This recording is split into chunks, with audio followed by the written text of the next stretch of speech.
स्वागत है आपका हमारे यूट्यूब चैनल में। तो आज के इस वीडियो में देखेंगे 9 क्लास का एसएसटी का तीसरा सेट, सोशल साइंस का तीसरा सेट। 2 सेट कंप्लीट करा दिए हैं और चैप्टर वाइज जो एमसीक्यू है टर्म 1 के लिए वो सब कंप्लीट करा दिए हैं। अगर नए हो, पुराने स्टूडेंट तो खैर देख ही रहे हैं, पता चल रहा है, लेकिन अगर नए हो, नहीं देखे हो तो प्ले लिस्ट में जाइएगा, डिस्क्रिप्शन में लिंक देंगे, वो आप देख लीजिएगा चैप्टर वाइज भी और इसका मॉडल जो बाकी बताएं वो सबको भी, ताकि आपका एग्ज़ाम बेहतर तरीके से जा सके, एग्ज़ाम में आप अच्छा परफॉर्मेंस दिखा सकें। ठीक है, तो चलिए शुरू करते हैं आज तीसरा सेट। तीसरा सेट का पहला क्वेश्चन है, सीधे राज्य को अदा किए जाने वाले कर को क्या कहते हैं? तो उसको टाइल कहते हैं। ठीक है, जो सीधे राज्य को अदा करते हैं उसको टाइल कहते हैं।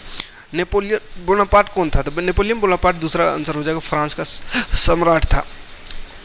ओलंप द देगूज कौन थी? तो ये क्रांतिकारी महिला थी, है ना। हिचकी का हो रहा है। टाउन हॉल के सामने कितने लोग इकट्ठे हुए थे जिन्होंने जल सेना के गठन करने का निर्णय लिया था? तो टाउन हॉल के सामने 7000 लोग इकट्ठा हुए थे, याद रखिएगा। लुई 16वें के कर बढ़ाने का क्या कारण था? तो बार बार युद्ध के मार के कारण वो गरीब हो गया था, वो पैसा खजाना खत्म हो गया था, इसलिए कर बढ़ा दिया था। लेनिन कौन था? तो लेनिन ये वाल्शविक पार्टी का एक नेता था, वाल्शविक पार्टी का नेता। रूस में कोलखोज क्या था? कोलखोज एक सामूहिक खेती को कहा गया। कोलखोज किसके नेतृत्व में मजदूरों का जुलूस विंटर पैलेस पहुंचा? तो पादरी गैपोन के नेतृत्व में पहुंचा विंटर पैलेस। अगला है, सोवियत संघ का विघटन कब हुआ? सोवियत संघ का विघटन 1991 में हुआ, यानी सोवियत संघ टूटा, है ना। सोवियत संघ जो रूस अभी है, लड़ाई चल रहा है, तो रूस एक बहुत बड़ा देश था, 15-16 देश टूटा उस समय, है ना। तो सोवियत संघ पहले था, वो सोवियत संघ कहलाता था। तो वो टूट करके रूस बचा, जो बड़ा भाग, और छोटा छोटा बहुत सारा भाग में वो टूटा। जैसे यूक्रेन से अभी युद्ध चल रहा है, वो भी रूस का ही भाग था। तो 91 में वैसा विघटित हुआ है 15 राज्य में, 15 देश में। कई खेतों को मिलाकर की जाने वाली सामूहिक खेती को क्या कहते हैं? तो उसको कम्यून कहते हैं। ग्रीष्म अवकाश में यदि कवरती जाना चाहते हैं तो किस केंद्र शासित में जाएंगे? तो लक्षद्वीप में कवरती है, तो लक्षद्वीप जाना पड़ेगा। दिल्ली में खोजेंगे तो कहाँ मिलेगा? भारत देश किस गोलार्ध में स्थित है? तो उत्तरी गोलार्ध में स्थित है। ये भूगोल का क्वेश्चन ही सब है ना। क्षेत्रफल की दृष्टि से भारत का विश्व का कौन सा स्थान है? 7वां स्थान है। भारत के पूर्वी भाग में म्यांमार की सीमा का निर्धारण करने वाला पर्वतों का संयुक्त भाग क्या है? तो उसको संयुक्त नाम है पूर्वांचल। 2 नदियों के बीच बने भूभाग को क्या कहा जाता है? तो दोआब कहते हैं। 2 नदी के बीच का जो जमीन है उसको दोआब कहते हैं। हिमालय की सबसे बाहरी श्रृंखला क्या है? तो उसको शिवालिक कहते हैं। सबसे बाहरी श्रृंखला को शिवालिक कहते हैं। निम्नलिखित में कौन सी नदी प्रायद्वीप भारत की सबसे बड़ी नदी है? तो गोदावरी। प्रायद्वीप भारत की सबसे बड़ी नदी गोदावरी नदी है।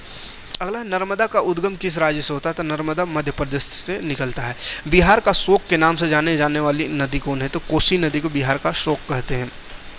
अलकनंदा और भागीरथी कहाँ पर एक दूसरे से मिलकर गंगा नदी का निर्माण करता है? तो ये देवप्रयाग में दोनों मिलता है और गंगा का निर्माण वहीं से होता है। पालमपुर गांव के लोगों का मुख्य पेशा क्या है? तो खेती है, खेती था, है ना। ये नागरिक में आ गए। पालमपुर गांव अर्थशास्त्र में, तो पालमपुर गांव में कितने परिवार भूमिहीन थे? तो 150 परिवार भूमिहीन थे, यानी जमीन नहीं था। पालमपुर गांव के साथ निकटतम कौन सा बड़ा गांव जुड़ा हुआ था? तो रायगंज जुड़ा हुआ था। दूसरा ऑप्शन सही हो जाएगा। भौतिक पूंजी निम्नलिखित में से कौन नहीं है? भौतिक पूंजी कौन नहीं है? तो भौतिक पूंजी इमारत है, मशीन है, औजार है, लेकिन ट्रैक्टर नहीं है। ठीक है। पालमपुर का मुख्य सिंचाई स्रोत क्या था? तो नलकूप था।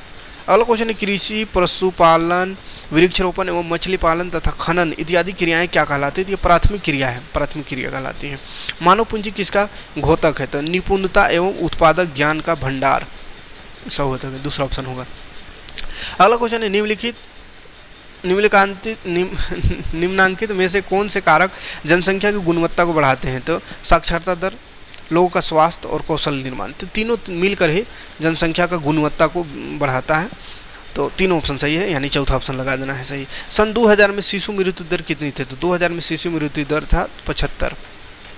शहरी क्षेत्र में किस प्रकार की बेरोजगारी नहीं पाई जाती है? तो मौसमी बेरोजगारी नहीं पाया जाता है शहरी क्षेत्र में, गाँव में पाया जाता है ना। जैसे अभी गर्मी का दिन आया तो अधिकतर लोग बेरोजगार हो जाते हैं मौसमी बेरोजगारी।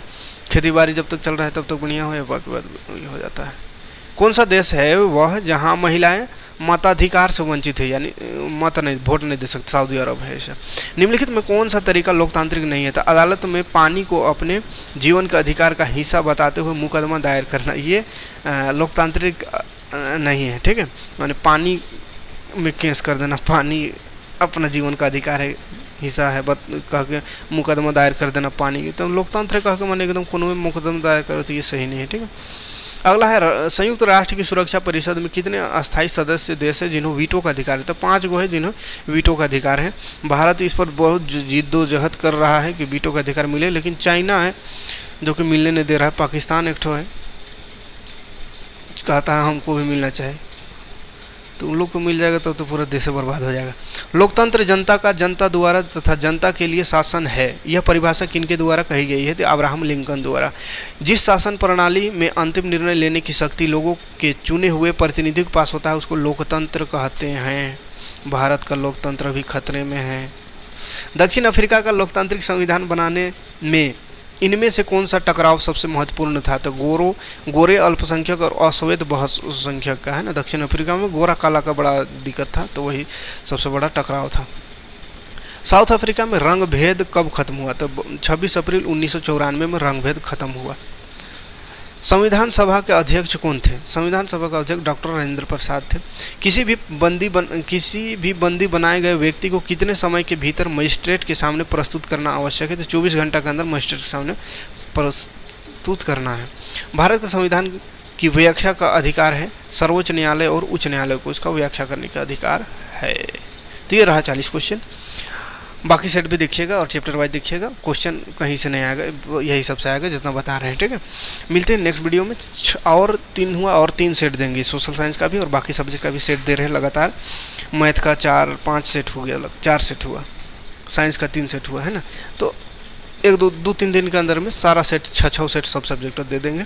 तो वीडियो में बने रहिएगा, नए हो तो सब्सक्राइब कर लीजिएगा, बेल का आइकन को प्रेस करके नोटिफिकेशन ऑन कर लीजिएगा ताकि कोई भी वीडियो आपसे मिस ना हो। यानी कोई भी वीडियो मिस हुआ तो आपका बोर्ड एग्जाम में बड़ा दिक्कत हो सकता है। मिलते हैं नेक्स्ट वीडियो में नेक्स्ट चीज़ का सेट लेकर के। Thanks for watching.